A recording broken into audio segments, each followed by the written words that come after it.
porque por un lado, le digo ya a nuestros invitados, estamos hablando de una revolución intelectual, una revolución que trataba de mirar para adelante, pero por ahí utilizando herramientas de la antigüedad, ¿no? Como un duelo entre Roca y Martínez. Bueno, ahí es una buena oportunidad para pensar en los grises, ¿sí? Hace muchos años, hablando con la descendiente de un viejo dirigente reformista, me decía que en su familia las mujeres eran todas muy religiosas y los varones eran todos muy anticlericales. Lo que está hablando en definitiva de una misoginia respecto de, bueno, el espacio público es el espacio de los hombres, el espacio privado es el de las mujeres, por lo tanto no nos importa lo que piensen las mujeres. Y también tiene que ver con, por ejemplo, que no hay mujeres firmando el manifiesto liminar, más allá de que tampoco hay muchas mujeres en la universidad en ese momento.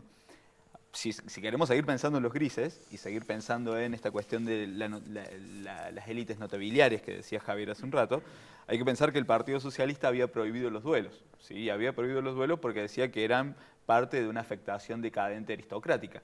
¿Sí? Formaba parte de una idea caballeresca que no se amoldaba a la idea de una sociedad de ciudadanos que tanto le fascinaba al socialismo y a ciertas formas del liberalismo. Sin embargo, aparece en esta cuestión la idea caballeresca de resolver el problema como dos caballeros, es decir, dos personas que van a ir a resolver a un lance vía las armas una cuestión de honor.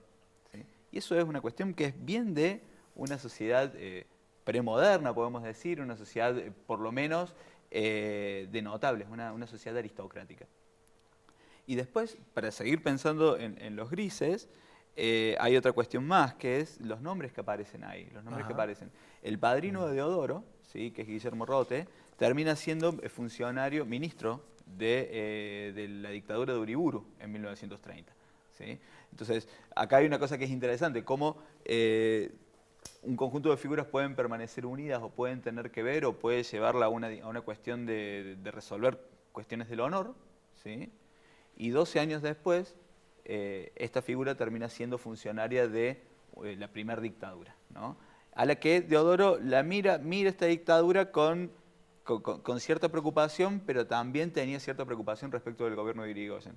Y para cerrar, digamos, hay una cuestión más que también es interesante, que es que, para agregar a la leyenda urbana, da la sensación que Deodoro era bastante bravo con las armas y para los encuentros cuerpo a cuerpo, porque cuenta alguien en algún momento, yo no sé si será cierto, pero es una buena historia para contar esta noche, que un grupo de miembros de la Legión Cívica lo agarra una noche en algún momento de los 30, después presumiblemente este mismo grupo de miembros de la Legión Cívica es el que termina asesinando al diputado Guevara en el 33, y dice que Deodoro, y no me acuerdo con quién más estaba, pelean dignamente al punto que los ponen en retirada. ¿Sí? Pero digamos, más allá de esta anécdota medio sonsa que cuento, hay una cosa que es interesante, que es pensar los grises de la reforma, ¿sí? Pensar en estos cambios y continuidades y pensar, por ejemplo, cómo hay cuestiones, cómo Deodoro, por ejemplo, y cómo la reforma, que para nosotros sería la encarnación de la democracia o de un salto hacia adelante en la cultura cordobesa, en la política cordobesa y demás, está todavía muy imbuido, ¿sí? De elementos de una sociedad notabiliar, ¿sí? De una sociedad donde el honor es una cuestión que tienen pocos y que esos pocos que tienen el honor deben resolverlo. La idea de la turba, ¿sí? La turba que lo ataca. La turba era una palabra que se utilizaba para hablar de los inmigrantes, ¿sí? La turba son todos aquellos que no pertenecen a la élite, ¿sí? Y que lo utiliza Lugones, ¿sí? Dice, la turba se ha metido en nuestro país, algo hasta una cuestión de color, ¿sí? Entonces, Denostando, ¿no? Denostando. Entonces es muy interesante la historia del duelo, ¿sí? Porque permite pensar en 1918 a partir de cuánto de viejo hay en lo nuevo, ¿sí? Cuánto de viejo hay en lo nuevo, y permite pensar otra cosa, que es esto que dijo Deodoro alguna vez, que es una idea que a mí siempre me gustó mucho. Dice, nosotros buscando un maestro descubrimos un mundo. ¿Sí? Es decir, no nos olvidemos que a medida que nosotros estamos estudiando, pensando, escuchando la historia de la Reforma, estamos estudiando también, estamos escuchando la historia del aprendizaje político de algunos vástagos de la élite. ¿Sí? Nosotros buscando un maestro pensamos que en realidad la cosa se solucionaba cambiando maestros malos por maestros buenos. ¿Y qué descubrimos? Dice Deodoro. Y descubrimos que el problema estaba más allá de la universidad. ¿Sí? Y que el problema era muy otro. Entonces ese es un aprendizaje que estos vástagos de la élite, hombres de honor todavía, hombres que declinan un lenguaje que es fuertemente aristocrático, van a ir deshaciendo a medida que vayan pasando los años y que en los años 30 los va a encontrar en otro lugar completamente distintos parados. ¿Y qué pasó con esa élite, Javier? Viéndolo desde acá, 100 años a la distancia, ¿qué pasó con esa élite que tenía tanto poder? ¿Lo conservó de otra manera? No. ¿Se fue disminuyendo? ¿Cambió de cara, de nombre? No, lo que precisamente el problema de las élites es que ha tenido, ahí ya nos vamos un poquito de Córdoba a pensar en términos nacionales, que no han tenido la capacidad de articular una opción política a escala nacional. De ahí la apuesta por la conspiración a la que comienzan a recurrir a fines de los 20. Si lo pensamos en términos continentales, precisamente en los regímenes semicompetitivos previos a la ampliación de la democracia, como el caso uruguayo o el caso chileno, las élites se adaptaron mucho mejor a regímenes políticos competitivos. No digamos democráticos, porque todavía, no democracia universal, porque todavía no había voto femenino, pero sí podemos decir que en el caso argentino, a partir de 1912, tenemos un régimen político competitivo, del cual la universidad se está resistiendo a que permee sus estructuras, eso sí es cierto.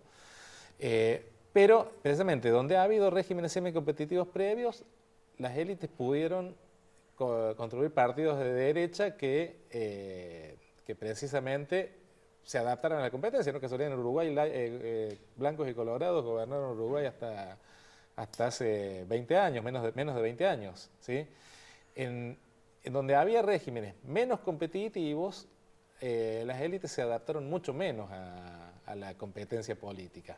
Córdoba tal vez es uno de los casos donde mejor se adaptaron. El Partido Demócrata le gana casi todas las elecciones al radicalismo hasta que Sabatini los vence en 1935, pero después de eso no se logra reconstituir más.